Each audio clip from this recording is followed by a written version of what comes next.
오늘 성경 말씀은 요한복음 10장 7절에서 21절입니다. 오늘 본문 앞절에서 예수님은 당신이 양의 문이자 목자로서 당신 외에 소위 목자라고 하는 자들은 다 절도요 강도들이라고 말씀하셨습니다. 그리고 그 사실을 오늘 본문 7절 8절에서 반복하셨습니다. 예수님께서 이렇게 반복하시는 이유는 유대인들이 당신의 말씀을 깨닫지 못하였기 때문입니다. 우리는 예수님의 말씀을 반복하여 들을 필요가 있습니다. 예수님의 말씀은 들을 때마다 늘 새롭습니다. 이것은 마치 태양은 가장 오래전 것이지만 아침마다 새롭게 떠오르는 것과 같습니다. 즉, 태양은 가장 오래된 것이지만 또한 매일 새로운 것입니다. 전에 들었던 말씀도 다시 들으면 또 새로운 진리를 깨닫게 됩니다. 어릴 때 들었던 말씀도 나이가 들어감에 따라 그 이해의 깊이가 다르게 됩니다. 그러므로 우리는 예수님의 말씀을 반복해서 들어야 하는 것입니다. 다윗도 여호와의 인자하심은 자기를 경외하는 자에게 영원부터 영원까지 이르며 그 의는 자손에게 미치리니 곧 그 언약을 지키고 그 법도를 기억하며 행하는 자에게로다 라고 하였습니다. 우리는 하나님의 언약, 법도를 날마다 묵상해야 합니다. 만왕의 왕이신 하나님의 말씀을 반복하여 묵상하는 자가 하나님 나라의 참된 백성입니다. 목자는 양을 무조건 밖에 방목하여 꼴을 먹이지 않습니다. 비가 오거나 날씨가 나쁘면 양들을 우리 안에 다시 몰아넣고 저장해 둔 풀을 줍니다. 그러하기에 참 목자를 둔 양떼는 우리에 들어가도 또 우리에서 나와도 늘 풍성한 꼴을 얻을 수 있습니다. 이것은 우리가 어디에 있든 또 어느 상황에 놓였든지 주님의 풍성한 은혜를 얻을 수 있다는 것을 말해줍니다. 예수님의 은혜는 환경이 평안할 때도 누릴 수 있고 고난과 환난의 때에도 누릴 수 있습니다. 그러므로 평안한 환경에서만 예수님과 교제하고 은혜를 얻을 수 있다고 생각해서는 안 됩니다. 오히려 고난과 환난의 풍파가 거센 상황에 있을 때 예수님의 은혜를 풍성하게 누릴 수 있습니다. 아브라함이 가뭄 때문에 블레셋으로 갔을 때 블레셋 왕에게 아내를 빼앗길 처지에 놓인 적이 있었습니다. 그때 하나님이 블레셋 왕의 꿈에 나타나셔서 사라를 돌려주지 않으면 그의 가문의 씨를 말리겠다고 경고하셨습니다. 그로 인해 아브라함은 블레셋 족속에게 두려운 존재로 여김받고 평안할 수 있는 은혜를 얻었습니다. 모세는 애굽 공주의 양자로 부귀영화를 누리다가 애굽인을 죽인 후 미디안 땅으로 도망하여 양치는 신세가 되었습니다. 그래서 나이 먹고 겸손하게 되었을 때 시내산에서 양을 치다가 하나님을 만나게 되었고 출애굽의 지도자로 세움받는 은혜를 얻은 것입니다. 요셉, 다윗, 다니엘 같은 사람들도 고난과 불행 속에서도 더욱 하나님의 은혜를 받았습니다. 또 바울도 이방 전도를 하다가 빌립보 감옥에 갇히는 처지가 되었을 때 찬송과 감사를 드리자 옥토가 무너지고 간수가 회개하는 은혜를 체험하였습니다. 우리들은 들어가도 나와도 하나님의 풍성한 은혜를 받을 수 있습니다. 왜냐하면 예수님께서 우리의 목자 되셔서 세상 끝날까지 항상 우리와 동행해 주시겠다고 약속하셨기 때문입니다. 그러므로 환경과 처지가 우리에게 문제가 되는 것이 아닙니다. 중요한 것은 예수님께 대한 우리의 확고한 믿음과 그 믿음에서 나오는 순종입니다. 예수님은 당신이 양의 문이며 당신으로 말미암아 양이 구원을 얻고 또 꼴을 얻되 풍성하게 얻으리라고 말씀하셨습니다. 여기서 예수님은 두 가지 은혜를 언급하고 있습니다.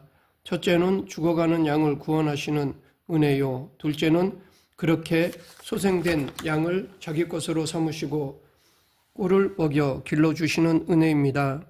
예수님은 우리의 죽어가는 영혼을 살려주시는 은혜를 베푸셨습니다. 당시 유대인들은 거짓 목자된 종교 지도자들에게 그 영혼이 수탈당해 죽어가고 있었습니다. 유대 종교 지도자들은 하나님의 진리와 생명과 사랑 대신 엄격한 인간의 규례를 백성들에게 먹였습니다. 인본주의적인 종교 규례를 백성들에게 먹여 그 영혼이 병들게 하고 죽게 만들었습니다. 또한 그들은 교권으로 백성들의 영혼과 소유를 수탈해 왔습니다. 또 걸핏하면 정죄하며 선민 공동체에서 추방하여 방황하는 양으로 만들었습니다. 그러나 예수님은 거짓 목자로 인해 죽어가는 유대인들을 다시 소생시키는 은혜를 베푸셨고 또 목자 없이 이리 같은 사단에게 죽어가는 영혼을 살려 구원해 주셨습니다. 그뿐 아니라 예수님은 사단의 사망 권세에서 구원시키신 우리를 하늘 기업을 얻을 하나님의 자녀로 만들어 주셨습니다. 예수님은 우리를 사랑하시고 우리의 과거의 죄로부터만 구원을 해 주시는 것으로 그치신 것이 아니라 우리의 현재와 미래까지도 하나님의 은혜 속에 거할 수 있도록 해 주셨습니다. 11절부터 13절에서 예수님은 강도나 이리가 양들을 공격하는 위기 때 참된 목자와 사꾼 목자의 정체가 드러난다고 말씀하셨습니다. 이스라엘에서 대규모로 양을 치는 목축업자는 삭을 주고 목자 일을 할 사람을 씁니다. 그런데 이스라엘 들판에는 이리 때나 강도들이 자주 출몰했습니다. 그래서 사꾼 목자와 계약을 할 때 이리가 한 마리 이상 공격했을 때는 양떼를 버리고 도망쳐도 책임이 없다는 내용으로 계약을 합니다. 그러나 참 목자는 양을 가족처럼 사랑합니다. 그래서 이리 때나 강도들로부터 양떼를 보호하기 위하여 싸우다가 죽는 일이 종종 발생했습니다. 참 목자는 돈을 초월하여 인격적으로 양떼를 사랑하기에 자기 목숨까지 바쳐가며 양떼를 지킵니다. 반면에 사꾼 목자들은 돈만 생각합니다. 돈만큼만 양을 돌봅니다. 그리고 이리 때나 강도들이 공격해 오면 우선 자기 목숨부터 보호하고자 양떼를 버리고 도망가기도 합니다. 여기서 우리는 참 지도자와 거짓 지도자들을 가려내는 지혜를 얻을 수 있습니다. 참 지도자들은 생명 바쳐 교회를 섬깁니다. 그러나 거짓 지도자들은 교회가 마치 자기 것인 양 교회 위에 군림합니다. 주님이 도둑질하고 라고 말씀하신 단어는 헬라어로 클렘세테지입니다. 이 말은 사람을 점유하다라는 뜻입니다. 참 지도자는 성도를 섬기지만 거짓 지도자는 성도를 자기 것으로 점유하려고 합니다. 또 참된 지도자는 교회에 위기가 닥치면 자기부터 희생하여 교회를 안정케 하려고 합니다. 그러나 거짓 지도자는 자기를 위해 교회를 희생시킵니다. 이스라엘의 목자들은 양을 동물로 대한 것이 아니라 가족처럼 여겼습니다. 목자의 유일한 기쁨은 그 양떼와 함께 지내는 것이었습니다. 그래서 양의 이름도 그 특성도 그 상태도 속속들이 알고 있었습니다. 또한 양들도 자기들의 목자를 신뢰하고 목자 곁에 있는 것을 즐거워했습니다. 이처럼 목자와 양이 밀접한 관계를 예수님은 하나님 아버지와 자신의 밀접한 관계에 비유하셨습니다. 여기서 알다로 번역된 헬라어는 기노스코입니다. 이 말은 히브리어 야다처럼 깊은 교제의 경험을 바탕으로 아는 것을 가리킵니다. 무력은 사람의 무릎을 꿇게 할 수는 있어도 그 마음은 빼앗을 수 없습니다. 사랑만이 상대를 위하여 스스로 희생하는 길로 갈 수 있도록 만드는 힘이 있습니다. 예수님과 하나님 아버지가 서로 사랑으로 아는 하나된 관계인 것처럼 참 성도와 예수님 사이도 서로 하나가 된 관계입니다. 양은 목자에게 사랑만 받는 가축이 아닙니다. 양은 목자에게 여러 가지 유익한 것을 제공합니다. 고기와 젖도 주고 털도 바칩니다. 마찬가지로 참된 주님의 양된 성도들은 자기를 위해 희생하시고 각양 은혜를 베푸시는 주님과 그 나라를 위해 자기 것을 드리는 것을 기뻐합니다.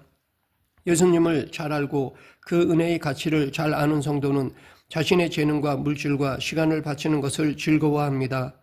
또 예수님의 고난에도 동참하는 것을 마땅한 것으로 여깁니다. 16절은 예수님께서 교회가 이방 세계를 선교할 것을 암시하신 말씀입니다. 여기서 예수님은 현재 당신의 양떼들 외에 다른 양떼들도 인도하여 당신의 양의 한 무리로 만드시겠다고 하셨습니다. 이 말씀은 이방인에게 복음이 전파되고 이방인들도 당신을 섬기는 자가 될 것을 예언하신 것입니다. 예수님은 유대 민족만 자신의 양떼라고 생각하지 않으셨습니다. 사역 초기부터 이방 세계 사람들도 복음을 듣고 천국 시민으로 합류하게 될 것을 언급하셨습니다. 그래서 제자들에게 최후 명령으로 온 세계 만민을 당신의 제자로 삼으라고 하셨으며 또한 땅끝까지 이르러 당신의 증인이 되라고 명하셨던 것입니다. 선한 목자의 비유를 들은 유대인들은 서로 쟁론이 벌어지게 되었습니다. 이들 중에 많은 사람들은 예수님을 미친 자요 신성 모독자라고 주장하였고 소수의 사람들은 예수님이 메시아인지도 모른다고 주장하였습니다.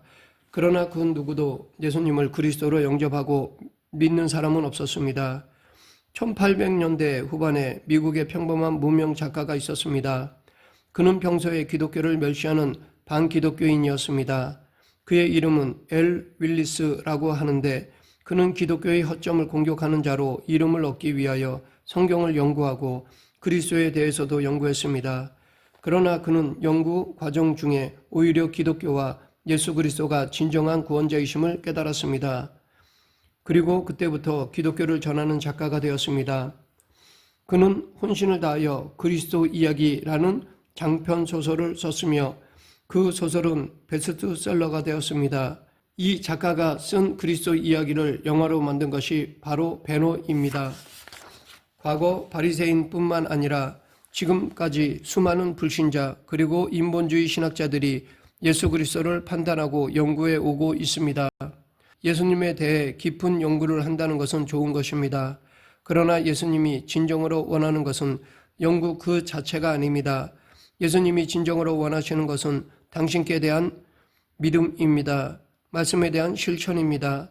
예수님을 연구만 하고 그것으로 그치면 아무 유익이 없습니다. 연구하여 진리를 아는 것만으로 그쳐서도 안 됩니다. 아는 만큼 삶으로 살아가야 그 연구가 값어치가 있는 것이 됩니다. 그래서 프랑스의 사상가 파스칼은 하나님은 신학자의 하나님이 아니라 아브라함과 이삭과 야곱의 하나님이시다라고 하였습니다.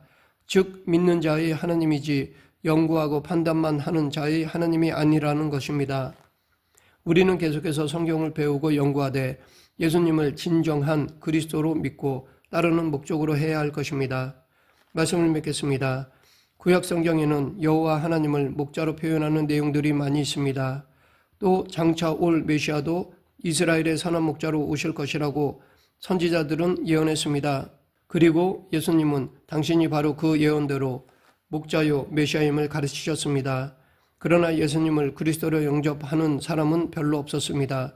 지금 우리는 하나님의 은혜로 예수님의 양떼가 되었습니다. 예수님의 인도로 살아가는 자들이 되었습니다. 그러므로 늘 예수님의 음성을 들으며 따르는 저와 여러분이 되기를 간절히 축원합니다. 기도하겠습니다. 사랑과 은혜가 풍성하신 하나님 아버지, 예수님만이 참 목자 되심을 믿고 따르는 저희 모두가 되게 하여 주시옵소서. 예수님 이름으로 기도드립니다. 아멘.